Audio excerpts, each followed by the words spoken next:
লীগ নিষিদ্ধ হয়েছে আলহামদুলিল্লাহ।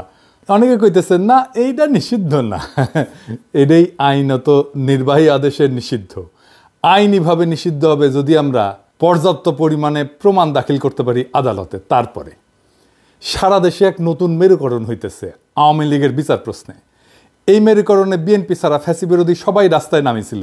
এই ঐক্যটাই আগামীর বাংলাদেশ। এই ঐক্যের শুরু মার্চ ফর গাজা থেকে। বিএনপি এখানে ছিল কিন্তু না থাকার মতোই, শেষ মুহূর্তে এসে ট্রেনে ওঠার মতো আর কি, লাস্ট মোমেন্টে এসে একটা বক্তৃতা মেরে গেছে। এই আওয়ামী লীগ নিষিদ্ধের আন্দোলনে বিএনপি নাই, ছিল না। বিএনপি আমাদের সাবেকে বলতেছে আমরা আহ্বান জানাইছি, ওনারা আসেন নাই। ফেয়ার এনাফ, ওনারা ওনাদের রাজনীতি ঠিক করে নিছে, ওনাদের জন্য আওয়ামী লীগ নিষিদ্ধ কোনো জরুরি বিষয় না। কিন্তু এইটাই হবে আগামীর বাংলাদেশের রাজনৈতিক ফ্রন্ট, যারা আওয়ামী লীগ নিষিদ্ধের প্রশ্নে মাঠে নামছে। এই ফ্রন্ট যদি দাঁড়ায় যায় তাহলে বিএনপি খুবই মুশকিলে পড়বে এদের সাথে নির্বাচনে মোকাবেলা করতে, কারণ এরাই ভারতীয় আধিপত্যবাদের বিরুদ্ধে আওয়ামী লীগের নিষিদ্ধের পক্ষে। আওয়ামী লীগকে কি নিষিদ্ধ করা উচিত? অনেকে কইতেছে এটা একটা ফ্যাসিবাদী আচরণ। এই প্রশ্নটা আমরা কিভাবে ফয়সালা করব? আমাদের এই প্রশ্নের ফয়সালা করতে হবে আবেগের ঊর্ধ্বে উঠা, কোনো ঘৃণা বা আবেগের বশবর্তী না হইয়া এটা আমাদের ফয়সালা করতে হবে। এমনভাবে করতে হবে যেন ওই কথা কামেলারা কোনো যুক্তি তুলে ধরতে না পারে, বিএনপি যেন পিছলাই যেতে না পারে। বিএনপি আওয়ামী লীগ নিষিদ্ধের প্রশ্নে কোনো শক্ত অবস্থান নিতে পারে নাই, তাই না? এক এক সময় এক এক কথা বলিছে, এক এক নেতা এক এক আর্গুমেন্ট দিচ্ছে। সব কিছুর সার কথা হইতেছে বিএনপি নির্বাহী আদেশে আওয়ামী লীগের নিষিদ্ধ চায় না। গয়েশ্বরবাবু বলছেন যে আজকে আওয়ামী লীগ নিষিদ্ধ করেছে, আগামীতে তারা বিএনপিকেও নিষিদ্ধ করতে পারে। যমুনা আর শাহবাগে না আইসা বিএনপি পলিটিক্যালি লস করলো, কিন্তু এই ছাড়া বিএনপির উপায় ছিল না। এটাই সেই পলিটিক্যাল লাইন যেটা বিএনপি গ্রহণ করেছে। আবার বিএনপির চেয়ারপারসন মানে খালেদা জিয়ার উপদেষ্টার কথা শুনেন, জোগাড়টার কথা শুনেন। না, মিমি সাহেবের যে খেলা জড়াইছে এই ছেলে পেলেদেরকে নিয়ে, আমি তো বলি ন্যাশনাল এনসিপি না, ন্যাশনাল চিলড্রেন পার্টি। এই বাচ্চা কাচ্চারা কখন কি মনে চায়, এখন দুধ খাবো না, একটু পরে চকলেট খাবো, একটু পরে রসগোল্লা খাবো না, খাবো না। দেশটাকে তো এরকম মনে করছে। আর ওই লুটপাট করে কিছু টাকা পয়সা, এরা তো আসলে গড় আছে দর নাই, এইরকম ঘরের ছেলেরা আসছিল এখানে, এবং এদেরকে কালো শক্তি এদেরকে রেডি করিয়া কয়েক বছর এই কাজটা করাইছে। এখন এরা ধরাকে সরা জ্ঞান করে। কয়জন মানুষ আইছে ইউনুস সাহেবের বাড়ি ঘেরাও করবো, পুলিশ বাধা দেয় না, মিলিটারি তাদেরকে দুলাভাই ডাকে, হ্যাঁ আব্বাজান ডাকে পুলিশে, এরা এত আদর যত্ন, মেয়েরা মানে জামাই আদরে নিয়ে আসে। কয়জন লোক হয়েছে এখানে? আওয়ামী লীগের যদি বাধা না দেয়, এখনো যদি বাধা না দেয়, আওয়ামী লীগের ঢাকা সিটির একটা ওয়ার্ড থেকে যে লোক একটা এখানে আসবে ইউনুস সাহেবের এইখানে, অতগুলো লোক তো হয় নাই। কাজে এরা যদি 200-500 লোকে এইভাবে দাবি করে আর রাস্তার মধ্যে বৈশা যদি একটা কোটি কোটি মানুষের একটা রাজনৈতিক দলকে নিষিদ্ধ করে দিতে পারে, ভালো ভালো। কিন্তু এই নিষিদ্ধ তো এই পৃথিবীতে কোনো কারণে কোনো ডেমোক্রেটিক লোক, কোনো গণতন্ত্র বিশ্বাসী লোক চাইতে পারে না। আমার দলও চায় না, আমিও চাই না। এটা তো হইতে পারে। এটা কি করবে তারা? আওয়ামী লীগকে নিষিদ্ধ করলে জনগণ করুক, এ হলো আমার কথা। এরা কারা? এরা কি? ওর কথা আর কইবার চাই না। তো ওই বিএনপি করে নাকি আওয়ামী লীগ করে? আবার মির্জা ফখরুল কি বলেছিল? উনি কইছিলেন আওয়ামী লীগকে নির্বাচনে বাধা এবং নিষিদ্ধ করা উচিত না। কইছিলেন রাজনৈতিক দল হিসেবে কাউকে বাধা দিতে পারি না আওয়ামী লীগ নিষিদ্ধের বিষয়ে ফখরুল। আবার এখন কইতেছেন 18 কোটি মানুষ আওয়ামী লীগকে চায় না। তো উনারা কি বলেন, বুঝা বলেন কিনা আল্লাহ জানেন। আওয়ামী লীগকে নিষিদ্ধ করার প্রশ্নে কেন বিএনপি দ্বিধান্বিত? কারণ তারা মনে করতেছে যে বাংলাদেশে ইসলামপন্থীদের উত্থান হয়েছে, তারা একা ইসলামপন্থীদের ঠেকাইতে পারবে না। এই জন্যই তাদের এই দ্বিধা বইলে আমার মনে হয়। মির্জা ফখরুলের বক্তব্য আমরা পরে আবার একটু বুঝে দেখব, কিন্তু এবার আসেন দল হিসেবে আওয়ামী লীগের বিচার কেন হবে সেটা একটু বুঝে দেখি। আসিফ নজরুল ভাই বলছেন রাজনৈতিক দলগুলো চাইলে আওয়ামী লীগ নিষিদ্ধ করা যাবে। আওয়ামী লীগের নিষিদ্ধ কি রাজনৈতিক দলের চাওয়ার বিষয়? সব রাজনৈতিক দল চাইলে কি আমরা কোনো রাজনৈতিক দলকে নিষিদ্ধ করতে পারি? আবার ধরেন কেউ চাইতেছে না, তাইলে কি আমরা কোনো রাজনৈতিক দলকে নিষিদ্ধ করতে পারবো না? এটা একটা জটিল প্রশ্ন। এই প্রশ্নটা আমাদেরকে খুব গভীরভাবে বুঝে দেখতে হবে। কেন আওয়ামী লীগের বিচার আর নিষিদ্ধের বিষয়টা রাজনৈতিক দলগুলোর চাওয়া না চাওয়ার বিষয় না, এমনকি জনগণের চাওয়া না চাওয়ার বিষয় না। ধরেন একজন ব্যক্তি অপরাধ করলো, তাকে ব্যক্তিগতভাবে দায়ী করা যায়, এটা খুবই সহজ কথা। কিন্তু যখন একটা রাজনৈতিক দল সংগঠিতভাবে অপরাধ করে, রাষ্ট্রবিরোধী কাজ করে, মানবাধিকার লঙ্ঘন করে বা গণতন্ত্র ধ্বংস করে, তখন বিষয়টা শুধু ব্যক্তির অপরাধ থাকে না, তখন তা হয় ইনস্টিটিউশনাল বা সাংগঠনিক অপরাধ, যার বিচার দল হিসেবে করা যায়। তো এই সংগঠিত অপরাধটা কি আসলে? এই সংগঠিত অপরাধ হইতেছে রাজনৈতিক দলের সেই অপরাধ যা রাষ্ট্রের যে বুনিয়াদী আদর্শ সেটাকে ধ্বংস করে দেয়। রাষ্ট্রের বুনিয়াদী আদর্শটা কি, এটা বুঝতে হলে আমাদের বুঝতে হবে রাষ্ট্রটা আসলে কি। এই বিষয়টা একটু জটিল মনে হইতে পারে, কিন্তু সেলসেলাইয়া বুঝে যাবেন, কোনো অসুবিধা নাই। এই বিষয়টা আমাদের বোঝা খুবই দরকার, কেন আওয়ামী লীগকে আমরা নিষিদ্ধ করতে চাই। রাষ্ট্র আমাদের সবার সার্বভৌম ক্ষমতার একটা অংশের সমষ্টি, মানে সবার, আপনার আমার সবার সার্বভৌম ক্ষমতার একটা অংশ আমরা দিয়া রাষ্ট্রটাকে বানাই। যা আমরা রাষ্ট্রকে দিয়া, ওই সার্বভৌম ক্ষমতা রাষ্ট্রকে দিয়া তারা শক্তিশালী করি। কেন করি? কারণ সে আমাকে রক্ষা করবে, এটা রাষ্ট্রের দায়িত্ব। ধরেন আমরা কেউ মারল, একজন মর্যাদাবান মানুষ হিসেবে আপনার আমার দায়িত্ব হচ্ছে পাল্টা মাইট দেওয়া, তাই না? যে আমরা মারছে, আমরা পাল্টা মাইট দিই না। কেন দিই না? আমি আমার পাল্টা মার দেওয়ার ক্ষমতাকে রাষ্ট্রের হাতে অর্পণ করি আর বলি আমার এই ক্ষমতা নাও, আর আমারে যে মারছে তার বিচার করো। এই যে রাষ্ট্রের সাথে আমার বোঝাপড়া, জনগণের যে চুক্তি, আমি যে কইলাম যে আমার ক্ষমতা নাও, তুমি এটার বিচার করবা, এটাই হইতেছে সংবিধান। আমার রাষ্ট্রের কাছে নিবেদন করার শক্তি নিয়ে তৈরি হয় রাষ্ট্রের প্রতিষ্ঠান, পুলিশ হয়, আর্মি হয়, আদালত হয়, নির্বাচন কমিশন হয়, আমলাতন্ত্র হয়। তাহলে রাষ্ট্রের মৌলিক কাজ হতেছে নাগরিকের সুরক্ষা দেওয়া। সরকার আমরা নির্বাচন করি এই রাষ্ট্রকে চালানোর জন্য, সে আমার আপনার চাকর, কিন্তু সেই যখন মালিক হইয়া বসে আর রাষ্ট্র যেটার মালিক সেটা দখল নিয়ে নেয় আর আমার বিরুদ্ধেই কৃপান তোলে, আমারে সুরক্ষা কি? আমি হয়ে যাই জুলুমের শিকার, আমারে ক্রসফায়ারে দেয়, আমারে গ্রুম করা হয়, আমার সম্পদ লুট করা হয়।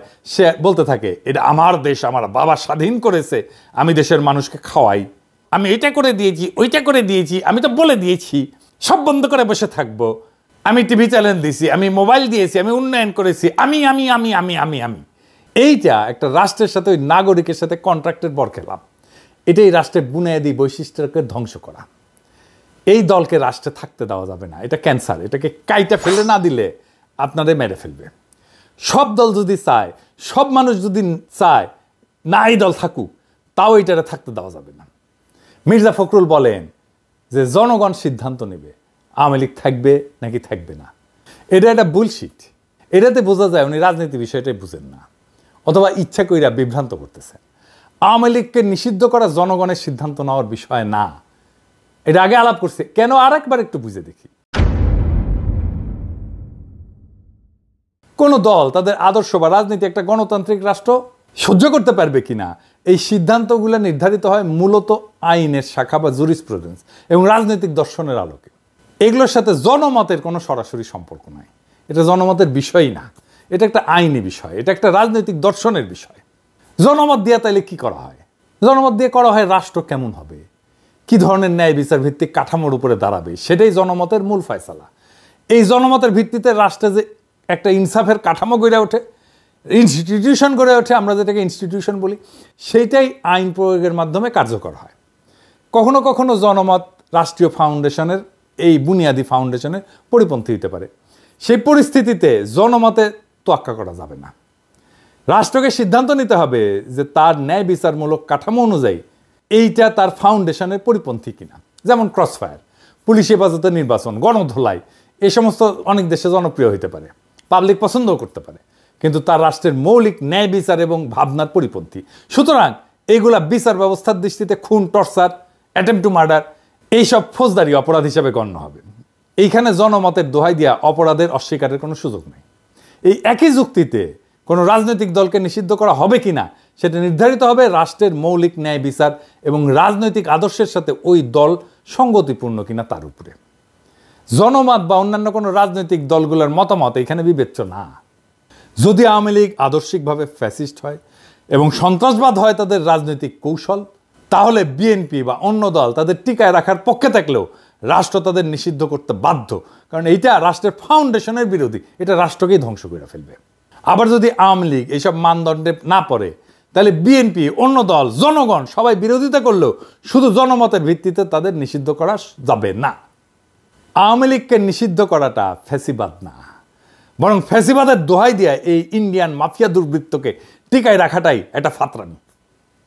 এরকম ফাতরা বাংলাদেশে অনেক জন্ম নিয়েছে। কথা কামাল একটা সবচেয়ে বড় ফাতরা হয়েছে। ওরে রাজনীতি বুঝাই দিতে হবে। রাজনীতি কি? যদি কোনো দল গণতন্ত্র ধ্বংস করে, নির্বাচনকে নাটকে পরিণত করে, বিরোধী মত দমন করে, গুম খুনকে রাষ্ট্রীয় নীতি বানায়, তবে সেই দল রাষ্ট্রের বিরুদ্ধে অবস্থান নেয় এবং রাষ্ট্রকে ভেতর থেকে ধ্বংস করে। এই ক্ষেত্রে রাষ্ট্রের দায়িত্ব হইতেছে সেই দলকে নিষিদ্ধ কইরা রাষ্ট্রের নীতির এবং গণতন্ত্রের শুদ্ধতা রক্ষা করা। আওয়ামী লীগকে বিচার করার প্রশ্ন উঠলে দেখতে হবে তার রাষ্ট্রীয় গুমের মূল সংগঠক কিনা, তারা নির্বাচন ব্যবস্থাকে ধ্বংস করে ক্ষমতায় ছিল কিনা, তারা প্রশাসন এবং বিচার বিভাগকে দলীয়করণ করেছিল কিনা, তারা রাষ্ট্রের জনগণের সম্পত্তি এটা লুট করছে কিনা, পাচার করছে কিনা, তারা কি গণতন্ত্রের মৌলিক কাঠামো ভেঙে দিছে। এই প্রশ্নগুলোর উত্তর যদি হয় ইতিবাচক, হ্যাঁ, তবে শুধু ব্যক্তি না বরং দল হিসেবে তাদের বিচার হওয়াটা ন্যায্য। রাষ্ট্রের একটা নৈতিক আত্মা থাকে। জন রলস বলছিলেন, a just society is one in which institutions are fair. একটা ন্যায্য সমাজ সেটাই যেখানে প্রতিষ্ঠানগুলো ন্যায্য। যদি কোনো দল রাষ্ট্রীয় প্রতিষ্ঠানকে অন্যায্যভাবে ব্যবহার করে তবে সেই দলের অস্তিত্বই রাষ্ট্রের ন্যায়বোধের পরিপন্থী। এই কারণে আওয়ামী লীগ একটা সংগঠিত অপরাধী শক্তিতে পরিণত হয়েছে, রাজনৈতিক দল এটা নাই। তাই এই সংগঠিত অপরাধী দলকে নিষিদ্ধ করা একটা ন্যায়পরায়ণ রাষ্ট্রের দায়িত্ব, দল না। রাষ্ট্র গুরুত্বপূর্ণ। রাষ্ট্র গণতন্ত্র রক্ষা করতে ব্যর্থ হইলে সেটা তার নিজের আত্মাকে হত্যা করে। আওয়ামী লীগ যদি বারবার প্রমাণ করে তারা গণতন্ত্র, মানবাধিকার, আইনের শাসনকে ধ্বংস করেছে, তবে সেই দলের প্রতি সহনশীলতা নয় বরং আইনি এবং নৈতিক বিচারে নিষিদ্ধ করাই হবে প্রকৃত প্রগতিশীলতা। দেখেন, মুজিবের আমলে এইটা স্বৈরশাসন আনছে না, আবার হাসিনার আমলে ফ্যাসিবাদ। একই দল তো, তাই না? একই দল তো বাকশাল করছে, একই দল হাসিনা করছে, একই দল হাসিনা ফ্যাসিবাদ করছে। এইখানে শাহবাগ, যেহেতু শাহবাগে আন্দোলনটা হয়েছে একটা অংশ, প্রথমে শুরু হয়েছিল যমুনার পরে, তারপর ওখান থেকে শাহবাগে আসছে। এইখানে শাহবাগ নামটা বিএনপি নিয়ে আসছে 2013 সালে জামাত বিরোধী আন্দোলনের আইকন হিসাবে। যে আন্দোলন ফ্যাসিবাদ কায়েম করছিল, বিএনপি কইতেছে শাহবাগে সবাই গেছিল, ছাত্রদল যায় নাই। এটা 6 ফেব্রুয়ারির সংবাদ, মানে শাহবাগ শুরু হওয়ার পর দিন। আর 12 ফেব্রুয়ারিতে বিএনপি শাহবাগকে স্বাগত জানাইছে। হ্যাঁ, ওইটা আর কয় না। হ্যাঁ, বুঝছাও। এইবার বিএনপির লোকেরা বলেন তো, আপনার দল কেন স্বাগত জানাইছিল? বিএনপির অনেকে, আমিও সিপিবির কর্মী হিসেবে শাহবাগে গেছিলাম, আমি সাক্ষী, বিএনপির লোকেরা গেছিল। আমার দল শাহবাগ ত্যাগ না করলেও আমি দল ত্যাগ করে তওবা করেছি, ভুল স্বীকার করেছি ব্যক্তি হিসাবে। বিএনপির লোকেরা আমার শাহবাগের টাইমে স্ক্রিনশট আর আগের ভিডিও নিয়ে দেয়, দেখায় আর কি, যে দেখো দেখো দেখো কি কইছিল কি কইছিল কি কইছিল। এই নিয়ে আলাপ করবো আজকে। কিন্তু আপনার দল বিএনপি যে শাহবাগের স্বাগত জানিয়েছিল তার জন্য তওবা করেছিলেন, করেন নাই। হ্যাঁ, বেশি ফাতরামো করেন না। হ্যাঁ, বেশি ফাতরামো করেন না, আপনারাই ধরা খাইবেন। শাহবাগ আওয়ামী নিষিদ্ধের আন্দোলনের জায়গা হইয়া তার ঐতিহাসিক পাপ মোচন করেছে। জার্মানিতে একটা জায়গা আছে রেইনহার্ড হেডরিক প্লাটস বলে, বার্লিনে। 1930-এর দশকে নাৎসিবাদীর জন্ম ওই জায়গাটায়। হিটলারের জার্মানির প্রতীকী স্থান ছিল এটা। আর 60-70-এর দশকে এইখানেই ছাত্র জনতা নাৎসি অতীতের বিরুদ্ধে এবং সমাজতান্ত্রিক অধিকারের দাবিতে আন্দোলন করে। প্রথমটা ছিল ফ্যাসিবাদের প্রতিষ্ঠার পক্ষে, দ্বিতীয়টা ফ্যাসিবাদের বিচার এবং গণতন্ত্রের দাবির পক্ষে। চীনে দেখেন না তিয়ানানমেন স্কোয়ার, এখানে কি হয়েছিল? 1949 সালে কমিউনিস্ট পার্টির বিজয় ঘোষণা করা হয়েছিল এবং গণচীনের প্রতিষ্ঠার আনুষ্ঠানিকতা এই স্কোয়ারে হয়েছিল। আবার 1889 সালে, তখন আমরা ছাত্র, কেবল ছাত্র জীবনের শেষ দিকে, সে একই স্কোয়ারে ছাত্র তরুণদের গণতন্ত্র এবং রাজনৈতিক সংস্কারের পক্ষে বিশাল বিক্ষোভ হয়েছিল। পরে সেনাবাহিনী গুলি কইরা সেটা দমন করে। প্রথমটা ছিল কমিউনিস্ট শাসনের প্রতিষ্ঠা, আর দ্বিতীয়টা ছিল কমিউনিস্ট শাসনের অবসানের আকাঙ্ক্ষার আন্দোলন। তো শাহবাগের টাইমে আমি একটা বক্তব্য দিয়েছিলাম, সেটা আরও অনেক দিয়েছিলাম, কিন্তু একটা বক্তব্যই ঘুরে ঘুরে বেড়ায়, আপনারা নিশ্চয়ই দেখেছেন। আগে বক্তব্যটা শোনেন, আমি নিজেই দেখাচ্ছি, শুনেন। একটা জিনিস বুঝতে হবে, Jamaat was not a mere collaborator. Jamaat was part of East Pakistan provincial government. তারা 4টা মন্ত্রী ছিল, commerce, revenue, industry and education. 4টা মন্ত্রী নিয়ে ইস্ট পাকিস্তান প্রভিন্সিয়াল গভর্নমেন্ট যারা গণহত্যা চালিয়েছে, যারা সেই আর্মিকে, পাকিস্তান বর্বর আর্মিকে নেতৃত্ব দিয়েছে, সেই সরকারের পার্ট ছিল জামাত ইসলাম। সো সেই গণহত্যার, মুক্তিযুদ্ধের সময়ের গণহত্যার সমস্ত অপরাধের নৈতিক এবং বাহ্যিক ব্যবহারিক দায়িত্ব এই সংগঠনটাকে নিতেই হবে। এখন কয় ওরা যে দেখি যা কি কইছিল আমি ওটি যা বলেছিলাম তা এখনো ভ্যালিড, আমি এটার পক্ষে। আমি এই কথাটা জামাতকে এখনো বলি, কয়েকদিন আগেই বলেছি। জামাত আমার এলাই হইতে পারে, আমার মিত্র হইতে পারে, কিন্তু তার পলিটিক্যাল মিস্টেকের দায় তো আমি নিব না, কেউই নিবে না। হ্যাঁ, বন্ধু হিসেবে, রাজনৈতিক মিত্র হিসেবে পরামর্শ চাইলে আমি দিতেই পারি, বা পরামর্শ যাতে রাজনৈতিক ভুলকে ট্যাকেল করার জন্য কাজে লাগাইতে পারে, কিন্তু তার রাজনৈতিক দায় তার একান্তই তার, আমার না। আমার মিথ্যার রাজনৈতিক দায় আমি নেব না, কেউই নেবে না। জামাতও আমার মিস্টেকের দায় নেবে না। 1971-এ জামাতের দুইটা বড় ভুল ছিল। না, পাকিস্তানের অখণ্ডতা রক্ষা করতে চাওয়াটা কোনো অপরাধ না, ভুলও না, এটা একটা অনেস্ট পলিটিক্যাল পজিশন। সমস্যা হয়েছে 25শে মার্চ রাতে একটা গণহত্যা হয়েছিল, এটা জামাত নিজেও স্বীকার করে। কি জামাতের ভাইরা, আপনারা স্বীকার করেন না? একটা গণহত্যা একটা জাতির জীবনে খুবই গুরুত্বপূর্ণ ঘটনা। সেই প্রশ্নে আপনাকে ভিকটিমের পক্ষে দাঁড়াইতে হবে, জালেমের বিরুদ্ধে দাঁড়াইতে হবে। জামাত ওই গণহত্যার বিরুদ্ধে কোনো রাজনৈতিক পজিশন নেয় নাই, কোনো বিবৃতিও দেয় নাই। তারপরে আবার কি করছেন, ওনারা মহাসামর হয়ে সরকারে জয়েন দিলেন। হ্যাঁ, পূর্ব পাকিস্তানের সরকারে। ধরেন হাসিনা পড়লো না অগাস্টে, সে তার সরকারে আনু মোহাম্মদকে নিল, পরে জুনায়েদ সাকিকে নিল, সিপিবিকে নিল। তো এরা কি তাহলে সেই জুলাই আগস্টের গণহত্যার দায় নিয়ে ফেললো না? তার দায় তাদের কাঁধে চাপবে না? তো দুইটা মিস্টেক তো, জামাতের কাঁধেও একই দায় চাপছে গণহত্যার। তো জামাতকে এই প্রশ্নের ফয়সালা তো করতেই হবে, এটাকে ফয়সালাবিহীন রাখা যাবে না। আমি ওই সময় ওই বয়সে মিস্টেকটা খুবই সঠিকভাবে ধরতে পারিছিলাম। চালান এটা বরং বোঝাবে যে আমি কোনো পলিটিক্যাল মিস্টেক করি নাই। আওয়ামী লীগ নিষিদ্ধ হয়েছে, এটা কোনো প্রতিশোধ বা কোনো প্রতিহিংসার বহিঃপ্রকাশ না, এটা হইল রাষ্ট্রের আত্মরক্ষার একটা জরুরি পদক্ষেপ। এই সিদ্ধান্ত কেবল রাজনৈতিক না, এটা ন্যায় বিচারের প্রশ্ন, ইনসাফের প্রশ্ন। আজ বাংলাদেশের রাজপথে যারা আওয়ামী লীগের নিষিদ্ধের দাবি নিয়ে দাঁড়াইছিল, তারা কেবল একটা দলের বিরুদ্ধে না, তারা দাঁড়াইছে ফ্যাসিজম, দখলদারিত্ব, রাষ্ট্রীয় সন্ত্রাস, ভারতীয় আধিপত্য, ভোট চুরি, গণতন্ত্রহীনতার বিরুদ্ধে, মানবিক অধিকার ধ্বংসের বিরুদ্ধে। বিএনপি এই ইতিহাস ঘন মঞ্চে থাকতে পারল না, আফসোস। তাতে কিছু আসে যায় না, ইতিহাস অপেক্ষা করে না। যে ফ্রন্ট আজকে রাজপথে নামছে তারাই ভবিষ্যতের বাংলাদেশ রচনা করবে। এই লড়াই কোনো দলের পক্ষে বা বিপক্ষে না, এই লড়াই একটা নতুন রাষ্ট্রচিন্তার পক্ষে, যেখানে জনগণ হবে মালিক, রাষ্ট্র হবে তাদের রক্ষক, আর আইন হবে সকলের জন্য সমান। ফখরুল সাহেবরা যতই বলুক নিষিদ্ধ করা উচিত না, জনগণ আজ সিদ্ধান্ত নিয়ে ফেলছে, এই দল আর রাষ্ট্রে থাকতে পারবে না। কারণ এই দল জনগণের উপর চালাইছে যুদ্ধ, এই দল আদালত, প্রশাসন, নির্বাচন সবকিছু ধ্বংস করে নিজের জন্য একটা ব্যক্তি নির্ভর ফ্যাসিস্ট রাজত্ব কায়েম করছিল। এখন সময় আসছে জনগণের রাষ্ট্র পুনর্গঠনের। যারা আওয়ামী লীগের বিচার চায়, নিষিদ্ধ চায়, তারাই আজ বাংলাদেশের আসল গণতান্ত্রিক শক্তি। ইতিহাস একদিন বলবে এই নিষিদ্ধই ছিল গণতন্ত্র পুনরুদ্ধারের প্রথম পদক্ষেপ। আর এই যাত্রা যেটা শুরু হয়েছে সেটা কোনো একক নেতার না, কোনো দলীয় কৌশলেরও না, এটা জনগণের বিপ্লব, এটা আত্মার দাগ। এই আওয়ামী লীগের নিষিদ্ধ করে আমাদের যে যাত্রা, সেটা ইতিহাসের শুরু, শেষ না। আমরা এটার শেষ